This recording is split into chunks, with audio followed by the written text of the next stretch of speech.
Estábamos ya del concepto del Estado, ¿sí?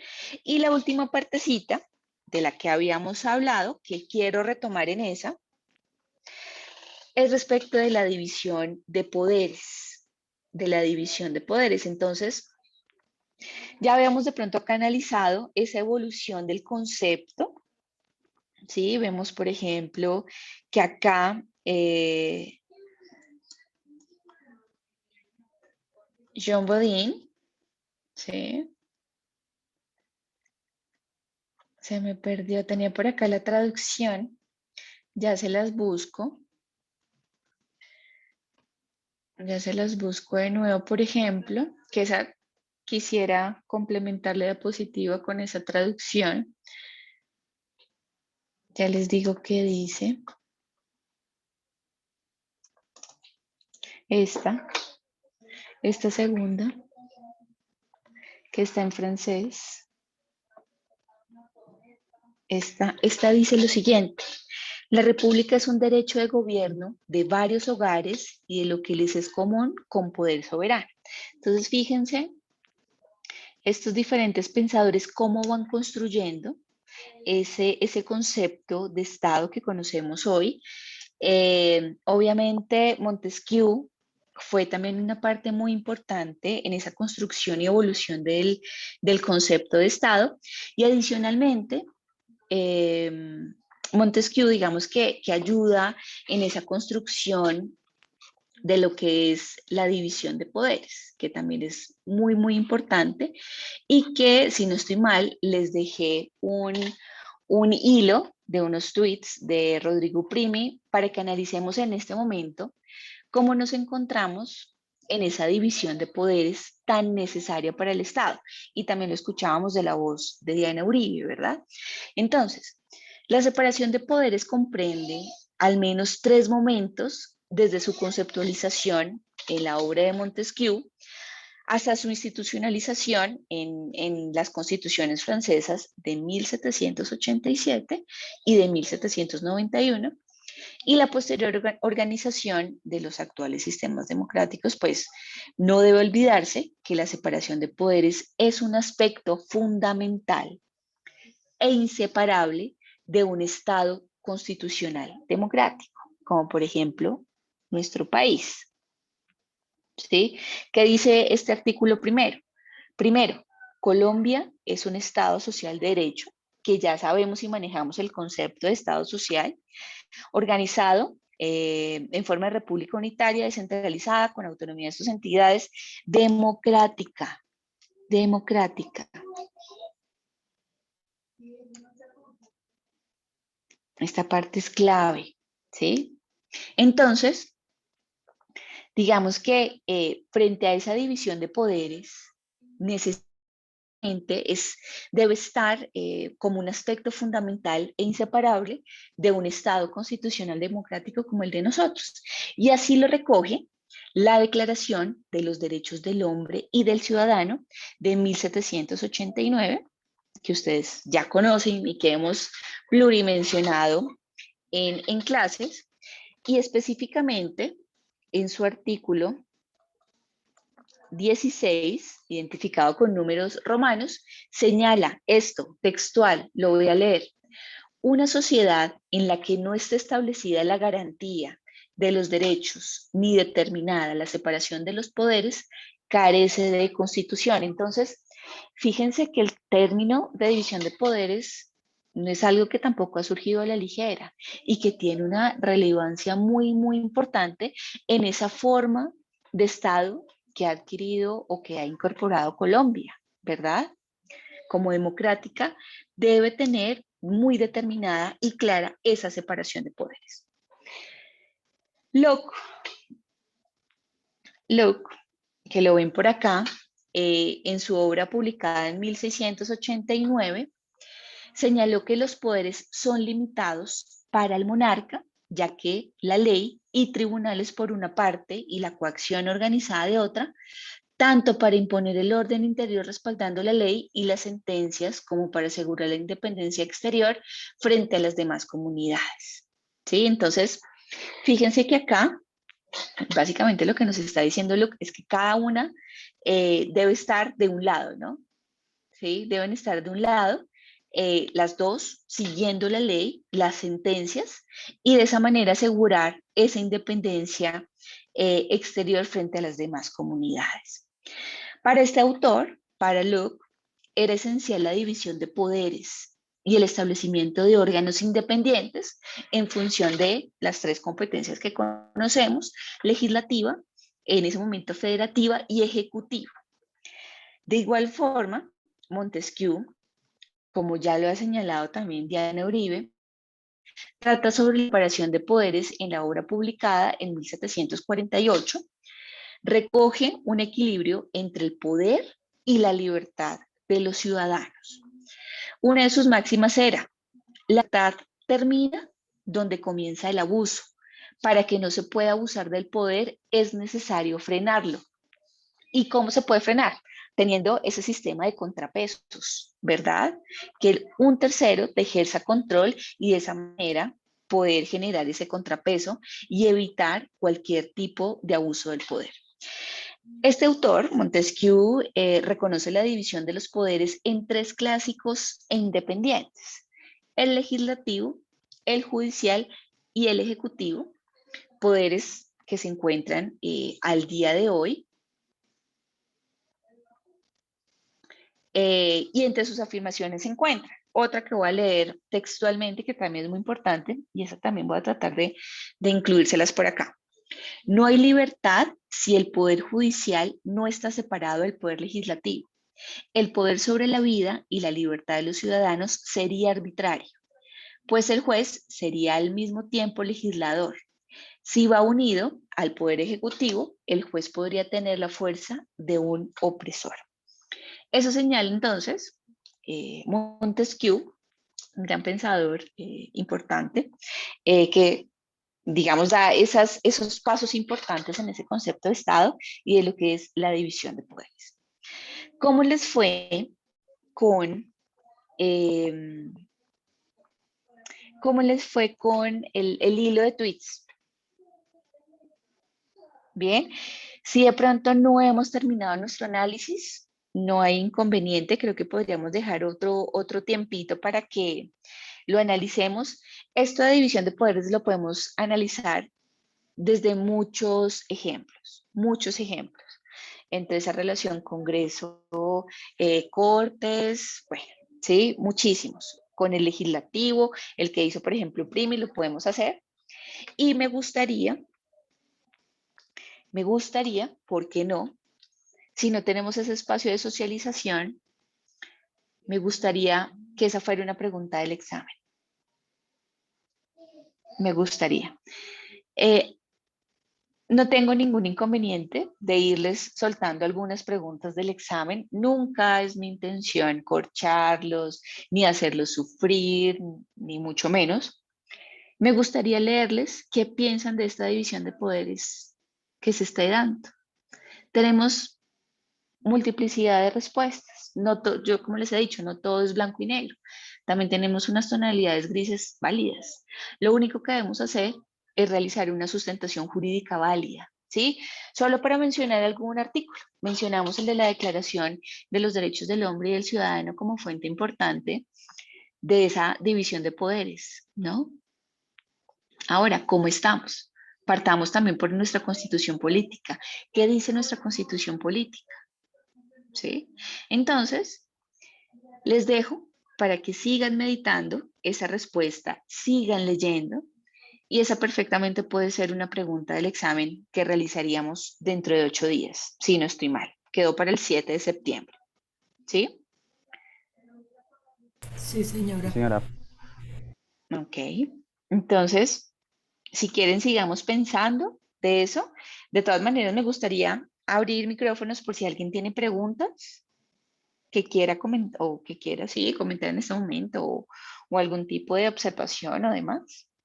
Sí, profe, es que yo dentro de lo que había leído es que la separación en tres órganos del poder era Ujú. de Rousseau, Jean-Jacques Rousseau, y que las previas separaciones dadas como doctrina por los filósofos previos eran de, por ejemplo, la rama ejecutiva y la judicial.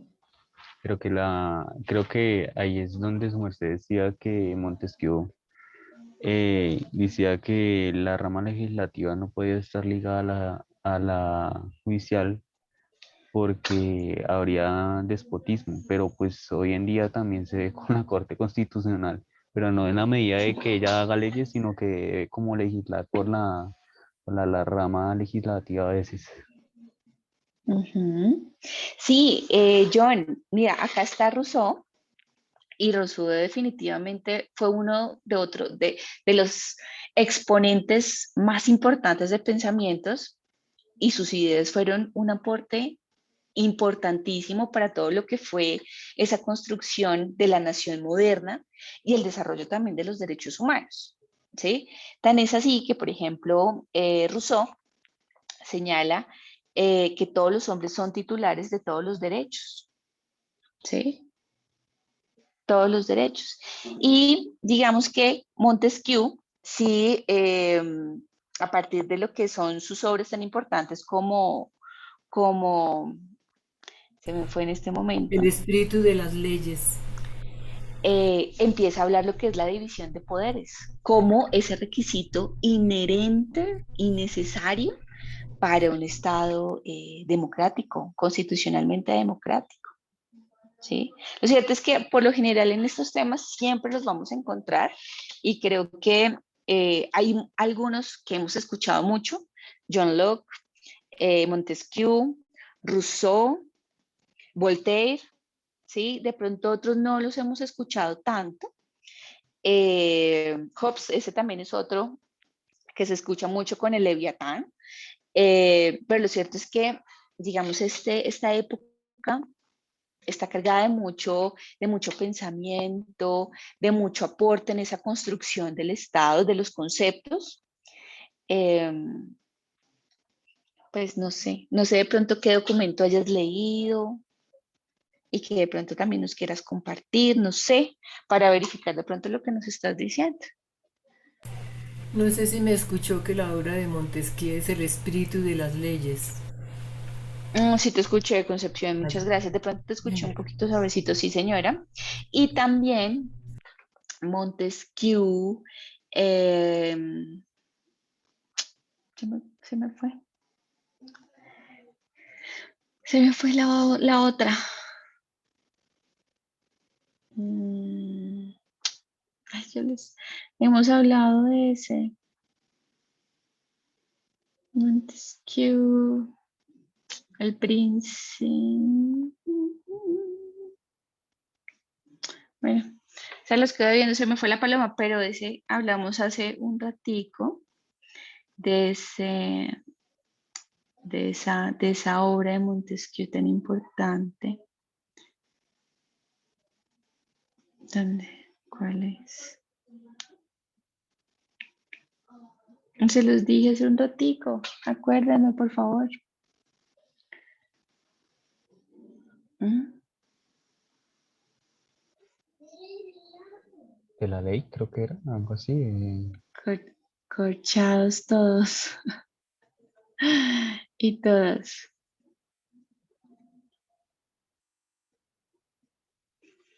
Acá lo voy a traducir un segundo para ver si viene a mí la paloma. El espíritu de la ley, ¿sí se lo dijiste, Concepción, cierto? Sí, sí, Sí, señores. Cristian dijo eso. Ujú, ujú. Bueno, ¿qué más quieren comentar de esta partecita? Pero ya saben, ¿no? Esa es una pregunta. Esa va a ser una pregunta. Recuerden también que podemos citar, podemos investigar. Lo que es la virtualidad es muy buena, ¿sí? Pero debemos tener un uso adecuado de esa virtualidad. ¿Qué pasa? Yo soy directora de trabajos de grado, tanto de pregrado como maestría, y la experiencia me ha hecho aprender a reconocer cómo ustedes escriben, ¿sí? Y medianamente reconozco cuando es transcrito de otro texto, ¿sí? Entonces, si van a utilizar alguna fuente, perfecto. Tienen toda la posibilidad de utilizar todas las fuentes que encuentren, pero ojo, deben estar citadas en debida forma. No podemos caer en plagios y demás, ¿vale? Que eso, de pronto, encontramos mucha información, como lo decía Concepción, encontramos mucha información en Internet.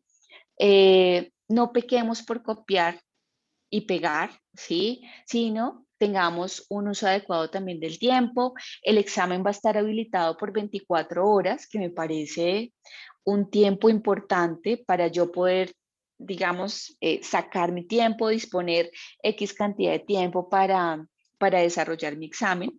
De todas maneras, fíjense que desde ya de pronto les estoy dando algunas preguntas o algunas nociones de lo que puede llegar a ser el examen para que ustedes desde este momento vayan leyendo, vayan buscando información, fuentes y puedan a partir de esto dar su respuesta. Son preguntas con respuesta abierta. Nunca tienen que ir, digamos, en la misma línea que yo pienso, no. Eh, Solo que sí solicito es que sea debidamente sustentado, ¿no? Jurídicamente, como lo quieran. Constitución, bueno, qué sé yo, doctrina, jurisprudencia, pueden hacer uso de todas las fuentes del derecho. Lo cierto es que deben estar citadas todas esas fuentes a las que hagamos mención. Bien, entonces, habíamos quedado acá, ¿verdad? Y ya entonces debemos iniciar esa otra partecita de análisis de lo que es Colombia. Entonces ya damos chuleado esta primera parte en lo que se refiere al Estado Social de Derecho. ¿Sí? Ya sabemos dónde surgió, también lo que es el Estado, ¿no? Ya sabemos qué se debe velar o por qué se debe velar en Estado Social de Derecho. Ahora revisemos esas formas de organización, esas formas de organización. Sabemos que Colombia, por ejemplo, es una república unitaria. Ya vamos a analizar qué significa ser república unitaria, ¿sí? Entonces, ese ya es un tema un poco más extenso. Entraríamos a ver lo que es la centralización, la desconcentración, la delegación y la descentralización. Entonces, vamos a dar, digamos, un abordaje en primera instancia de lo que es el Estado federal. Y entonces, la organización de un Estado implica la necesidad de plantearse si el ejercicio del poder y de las funciones públicas debe concentrarse en manos del Estado o si se va a distribuir entre este y las distintas comunidades que habitan el territorio. En la generalidad de los estados encontramos que su territorio se divide en sectores, ¿sí? Exceptuando a los denominados estados minúsculos, en los que precisamente por su pequeña extensión puede no justificarse una división del territorio. Esa división territorial encuentra fundamento en un aspecto práctico y político desde el punto de vista práctico, porque resulta físicamente imposible resolver todos los asuntos desde un nivel central. Y era de pronto lo que hablábamos con Colombia. ¿Sí? Entonces, si digamos que el gobierno está por acá, ¿sí? Y yo en el mismo momento necesito algo por acá, y por acá en el Amazonas, Guajira y Amazonas, pues va a ser prácticamente físicamente imposible que se puedan resolver los dos asuntos al mismo tiempo, ¿sí? Todos desde un nivel central, ¿sí? Entonces, digamos que estos estados, tanto unitarios como federales, no van a ser prácticos cuando tengamos una extensión territorial importante. Se podrá dar cuando sean muy pequeños, ¿sí? Cuando sean muy pequeños. Entonces, no sé, acá un circulito y perfectamente puede llegar en tiempo inmediato a todo su territorio, ¿sí? Entonces, esa división territorial encuentra fundamento en un aspecto práctico y político. El práctico porque resulta físicamente imposible resolver todos los asuntos desde un nivel central. Y político, porque desde el nivel territorial se ejercerá presión para que el nivel central le permita resolver directamente sus necesidades, en razón a que diariamente conviven con ellas y por supuesto las conocen, ¿sí? De acuerdo con esta división territorial, digamos que en la generalidad de estados se encuentran dos órdenes de autoridades, ¿sí? Unas que administran el estado en su conjunto y otras que administran los diferentes sectores territoriales en que se divide el estado. Entonces, voy a ir repitiendo de pronto esas partes que son claves para que las interioricemos de una debida forma. De acuerdo con esta división territorial, recuerden que esa división territorial es clave, ¿sí? Digamos que en la generalidad de estados se encuentran dos órdenes de autoridades. Unas que administran el estado en su conjunto, ¿sí? Y otras que administran los diferentes sectores territoriales en que se divide el estado.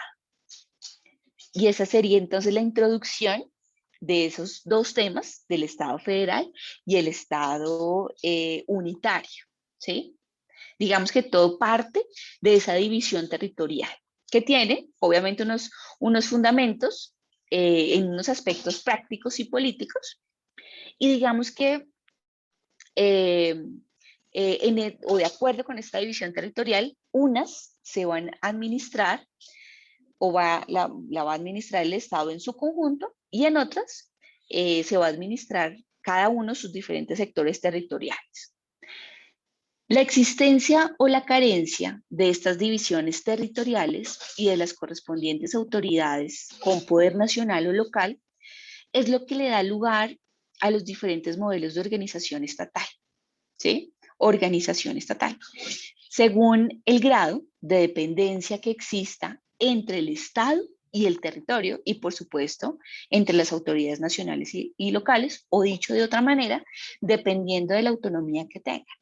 Entonces, de acuerdo con esto, podemos decir que las clases de Estado o las clases de organización que resultan son Estado federal y el Estado unitario. En estas dos clases nos vamos a centrar. Hay otras organizaciones que seguramente ustedes leyeron, que son las confederaciones o las uniones de estados, pero estas digamos que son agrupaciones que surgen más por la organización de la respectiva comunidad internacional y dependen de factores externos a los propios estados como la defensa, la economía, en fin. Entonces, vamos a centrarnos en estos dos. Estado federal. Estado federal. La doctrina define este Estado federal como una asociación.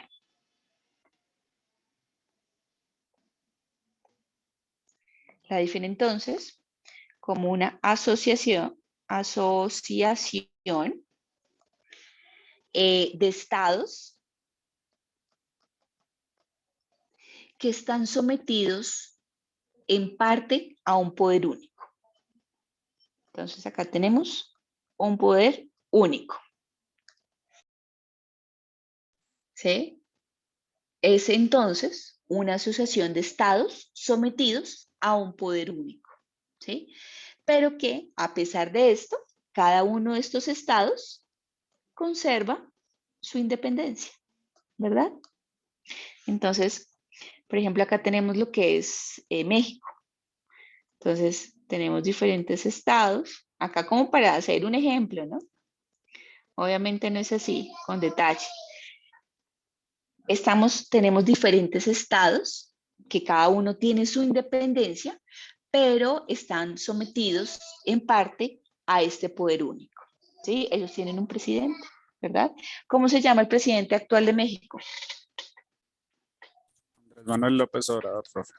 Ajá, sí, señor. Y por ahí lo hemos visto bastante en algunas declaraciones que ha dado. Entonces, si bien es cierto, por ejemplo, México tiene una organización por estados que tienen cierta independencia, están sometidos a un poder único, ¿sí? digamos que encabeza ese presidente de la República. Otros ejemplos, tenemos por ejemplo Brasil y lo que es Venezuela, ¿sí? Otros ejemplos de esa organización, de esa clase de organización de Estado, como Estado federal. Y este Estado federal tiene unas características. La primera, internacionalmente, a pesar de estar dividido, el Estado federal surge como una unidad, ¿sí? Es decir, una sola persona jurídica internacional. Entonces, quien representa al Estado mexicano y van de pronto a otros países, lo va a representar su presidente de la República, ¿sí? Es entonces, o se constituye una sola persona jurídica internacional. No es que de pronto vaya cada autoridad del Estado, de cada Estado, sino necesariamente pues va a ir esa representación por parte del presidente de la República. Otra característica, internamente existe pluralidad política, perdón, ya a esta hora ya empieza a cansarse un poco la boca y eso. Internamente existe pluralidad política, ¿sí?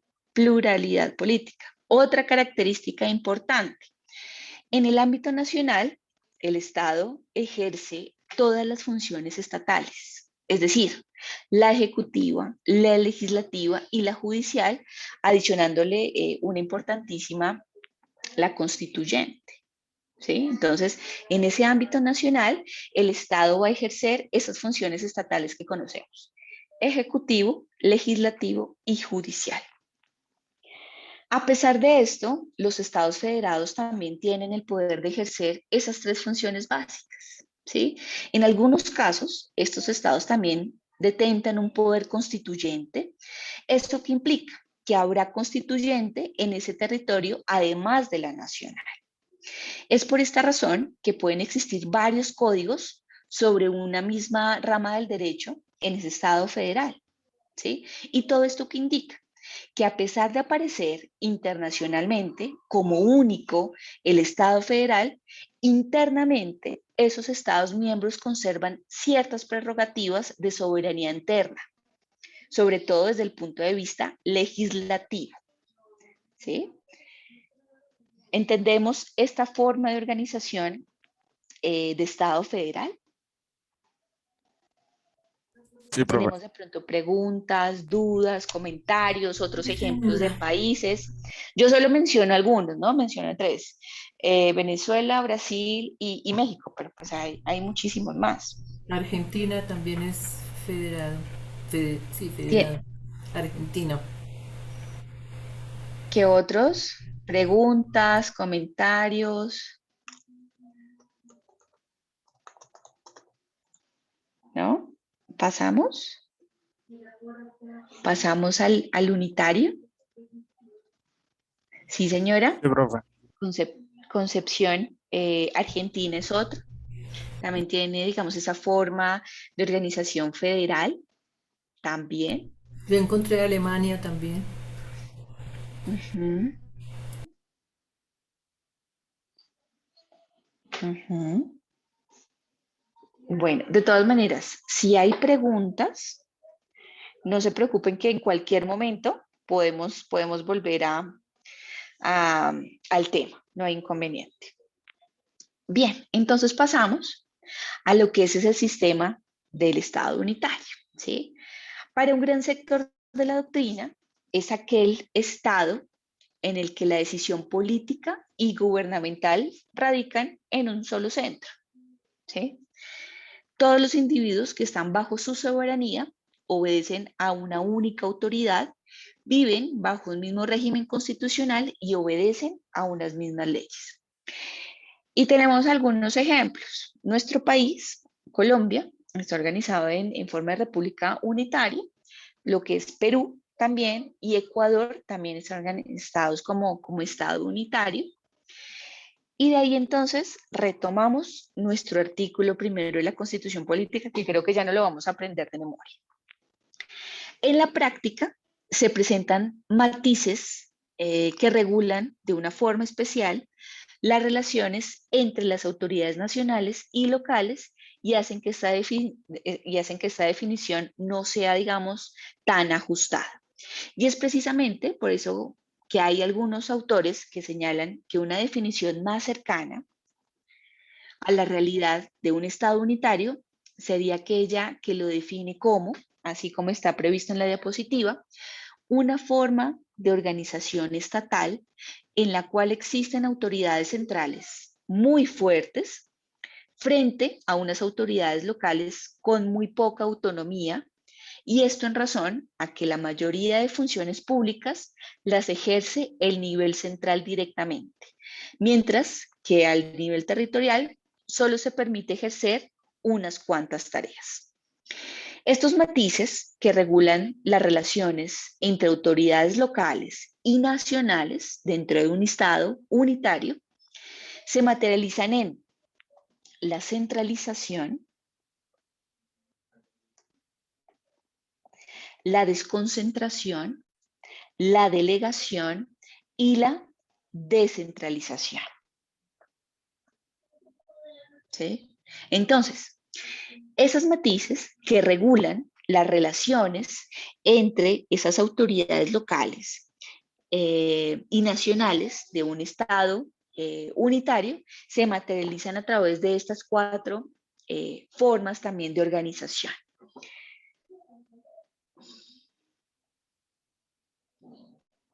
Y empezamos a ver centralización. ¿Qué es la centralización?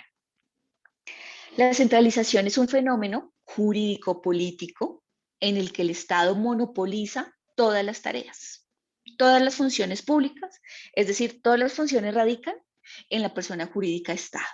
¿Sí? Ahora, hagamos referencia a algunos aspectos de esta centralización. En cuanto a las relaciones entre el Estado y las comunidades locales, primero, no se reconoce vida jurídica a esas comunidades. ¿Y por qué no se les reconoce? Porque el Estado es la única persona jurídica pública. Ojo, es la única, el Estado. Es esta centralización.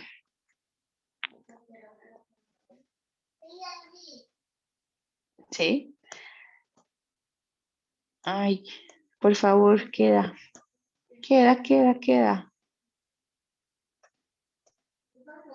No, no quiere. Entonces, en esta centralización solo va a existir una persona jurídica. Solo va a existir una persona jurídica.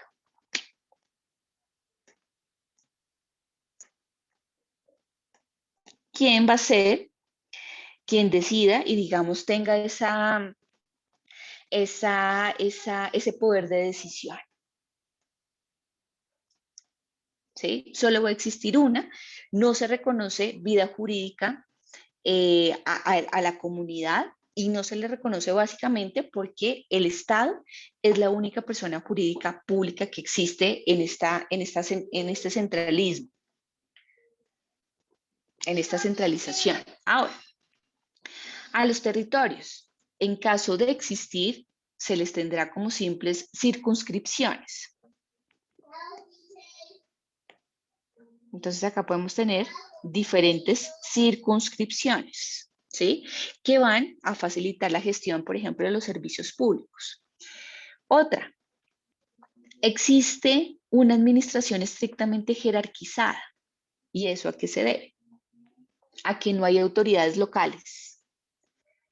Y en el evento de existir, estas estarían por una parte subordinadas a estas autoridades centrales y por otra servirían tan solo para transmitir y ejecutar las órdenes de este señor, ¿sí? De este.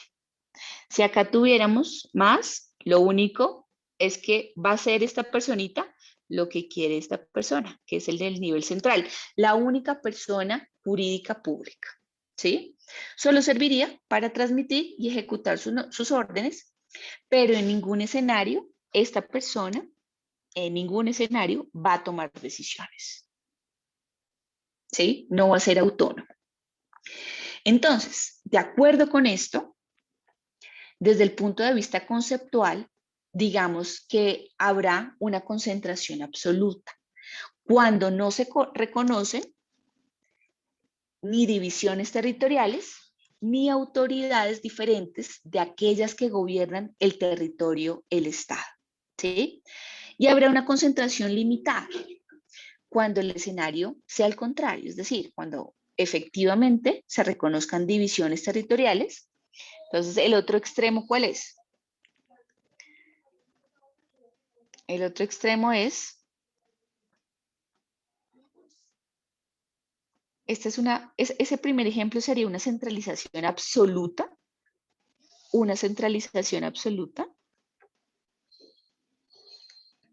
y esta que les voy a dar, el segundo ejemplo, sería una centralización limitada, limitada. Cuando el escenario entonces, efectivamente, se reconocen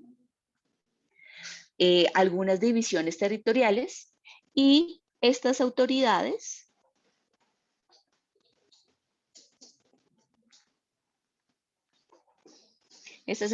locales, digamos que ejercen funciones estatales, puedan ejercerlas en cada una de estas divisiones. Sin embargo, atención con esto, a pesar de ese reconocimiento y del ejercicio de algunas funciones, estas autoridades no tendrán autonomía. ¿Sí? No tendrán autonomía. Entonces, acá vamos a tener dos ejemplos en estos de centralización. Vamos a tener una centralización absoluta, ¿sí? Y una centralización limitada. Pero observen que independientemente, ay, paciencia con este esfero, independientemente del ejemplo, supongamos que esta es entonces la limitada, independiente si esta centralización es absoluta o limitada, solo va a existir una persona jurídica pública, que es el Estado. ¿Sí? Acá, en esta limitada, pueden tener, digamos, un poco más de poder, ¿sí? Pero sigue siendo subordinada, ¿sí? Sigue siendo subordinada, pero pues no tendrá esa autonomía que se puede gozar en otros espacios o en otras formas de organización que analizaremos más adelante, ¿sí? En esta limitada no hay reconocimiento de nada, solo esta persona jurídica absoluta que manda y hace las políticas y las ejecuta y todo. Acá, en esta centralización limitada, digamos que sí se adoptan o se reconocen algunas divisiones territoriales y algunas autoridades que puedan ejercer algún tipo de función estatal en esas divisiones, pero nunca con una potestad o con una autonomía para poder decir, mire, es que acá en mi territorio yo necesito acueducto y lo voy a hacer. No, en ninguna clase de descentralización, absoluta o limitada, esa persona puede tener alguna clase de autonomía. ¿Entendido lo que es la centralización?